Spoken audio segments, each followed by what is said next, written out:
Il est invaincu en 21 combats. Il compte à sa fiche 14 KO. Il affrontera Jojo Dan le 30 novembre prochain au Colisée de Pepsi de Québec. Voici Kevin Bizier. Salut Kevin, ça va bien? Très bien, toi? Oui, ça va super bien.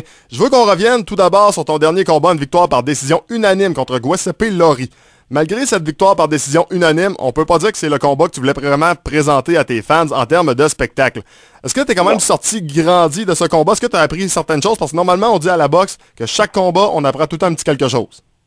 Ouais, mais ce combat-là, pas appris grand-chose parce qu'il s'est sauvé tout le long, puis il n'a pas frappé, puis il s'est sauvé, fait que j'ai pas appris grand-chose à pas accrocher quelqu'un. Kevin, ça faisait un petit bout de temps que tu n'avais pas combattu au Colisée Pepsi, content d'être de retour devant les tiens? Oui, ça c'est sûr qu'on est vraiment assez content de boxer devant mes fans. Ça va crier fort, fait que j'ai hâte à mon combat. C'est quand la dernière fois que tu t'es battu au Colisée?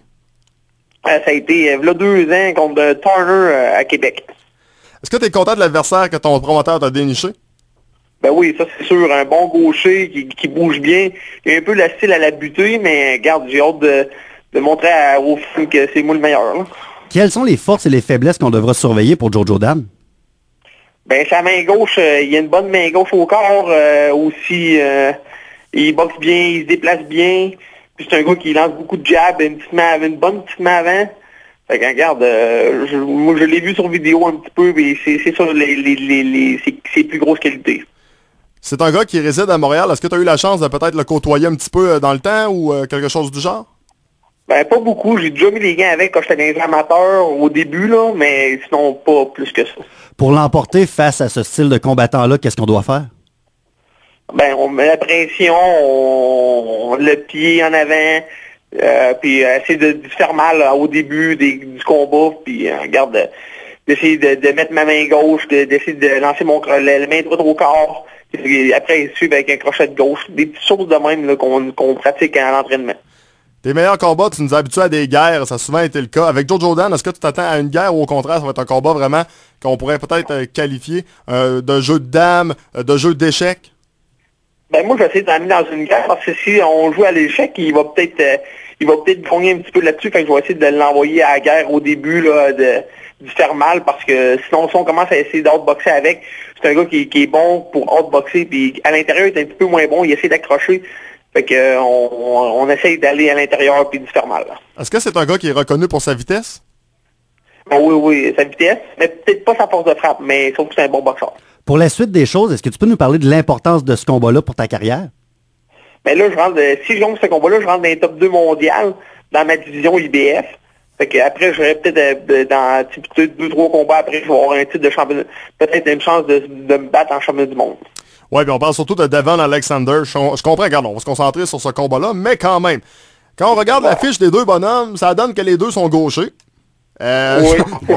Faut pas parler trop vite, là, mais quand même, ça donne un adversaire un peu stratégique sur les côtés.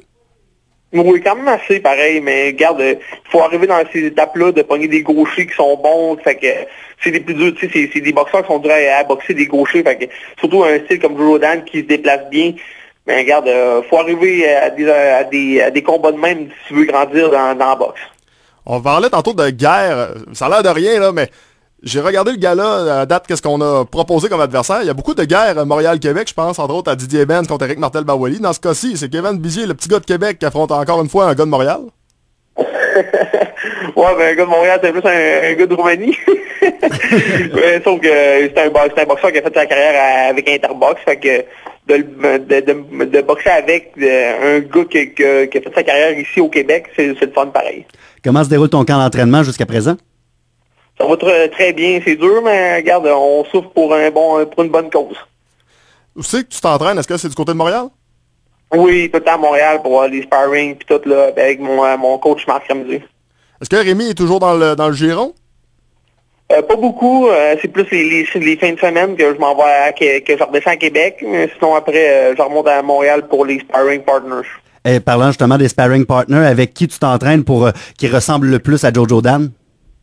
Ben là, on n'est pas encore spécifique sur Jojo Dan. Là, on est plus encore dans, mettons, la coordination contre les gauchers. Puis c'est vraiment la coordination, c'est spécifique gaucher, droitier.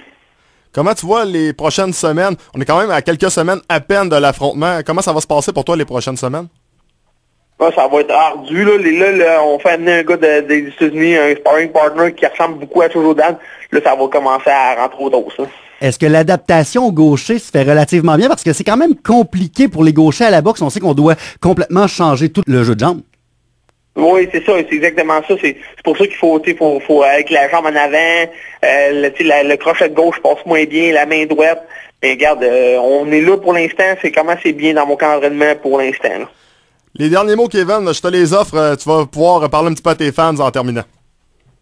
Ben, venez en grand nombre, ça va être une bonne guerre. Merci beaucoup.